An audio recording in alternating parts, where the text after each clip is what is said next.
मंगलवार को इंडिया गठबंधन की बैठक दिल्ली में होने वाली है और इस बैठक के पहले राजनीतिक गलियारे में ये सवाल बना हुआ है कि क्या नीतीश कुमार वाकई इंडिया गठबंधन की अगली बैठक में किसी बड़ी जिम्मेदारी से नवाजे जाएंगे।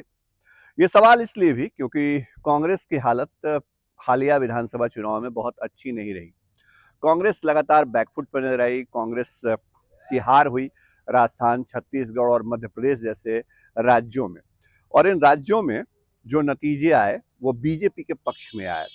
कांग्रेस जो इंडिया गठबंधन बनने के बावजूद हालिया विधानसभा चुनाव में जो दूसरे विपक्षी दल थे उनको तरजीह नहीं देखती दिख रही थी, उस कांग्रेस की हालत पतली हुई। तो राजनीतिक गलियारों में ये चर्चा भी शुरू हुई कि नीतीश कुमार का कद जो है वो इंडिया गठबंधन के अंदर बड़ा होगा। मतलब कांग्रेस अगर बैकफुट पे है तो नीतीश कुमार ज्यादा मजबूत होंगे। अब नीतीश कुमार, लालू यादव, तेजस्वी यादव, ये तमाम नेता बिहार के इस बैठक में शामिल होने के लिए दिल्ली में हैं। और दिल्ली में जब इंडिया गठबंधन के नेता बैठेंगे तो इस बात को लेकर चर्चा होगी कि नेतृत्व किसे दिया जाए या नीतीश कुमार का कद बढ़ेगा। ये तो देखने वाली बात होगी। लेकिन जेडीयू के नेता लगातार ये कह रहे हैं कि नीतीश कुमार जो हैं वो पीएम मटेरियल हैं, पीएम कैंडिडेट हैं। नीतीश कुमार हर मन से इस बात को खारिज करते हैं, लेकिन इसके बावजूद जेडीयू के नेताओं की तरफ से समय समय पे बयान आते रहते हैं।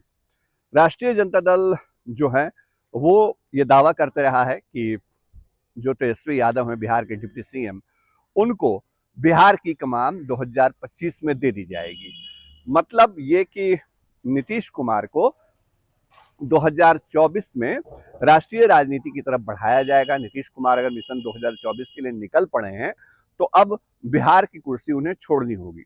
लेकिन जेडीयू के अंदर से जिस मुखरता से नीतीश कुमार को पीएम कैंडिडेट बनाने की बात कही जाती है, वो उसका समर्थन जो है वो बाकी सहयोगी दल नहीं करते हैं।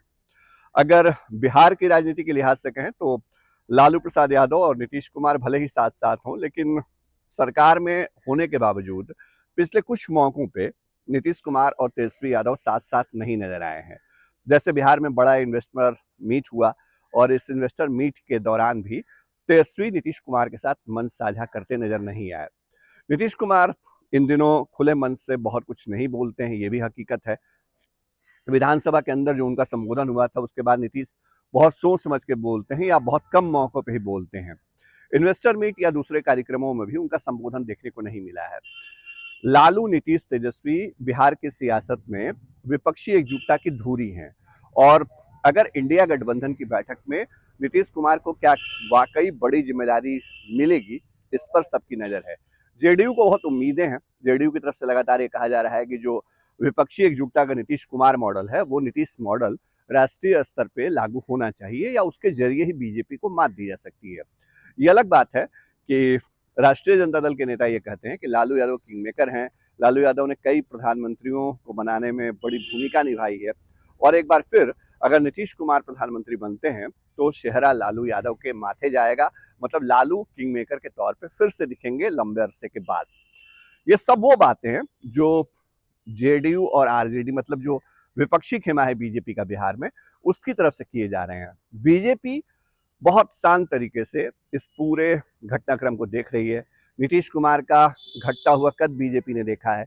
नीतीश कुमार भले ही बिहार में विपक्षी एकजुटता की पहली बैठक बुलाकर इस अलायंस के सूत्रधार बने हों, लेकिन हकीकत ये है कि बाद के दिनों में या बाद की जो बैठकें हुई बेंगलुरु और मुंबई में, उन बैठकों में नीतीश कुमार को बहुत ज्यादा तवज्जो नहीं मिली, बहुत ज्यादा तरजीह नहीं मिली।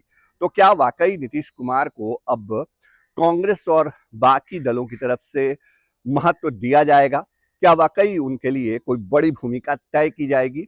ये वो सवाल हैं जिन सवालों का जवाब भविष्य में छिपा है। मतलब इंडिया गठबंधन की दिल्ली में होने वाली बैठक के अंदर क्या वाकई इसको लेकर चर्चा होती है या नीतीश को कोई बड़ी जिम्मेदारी दी जाती है, इस पर सबकी नजरें बनी हुई हैं। शशि भूषण, चुनाव आज तक, पटना।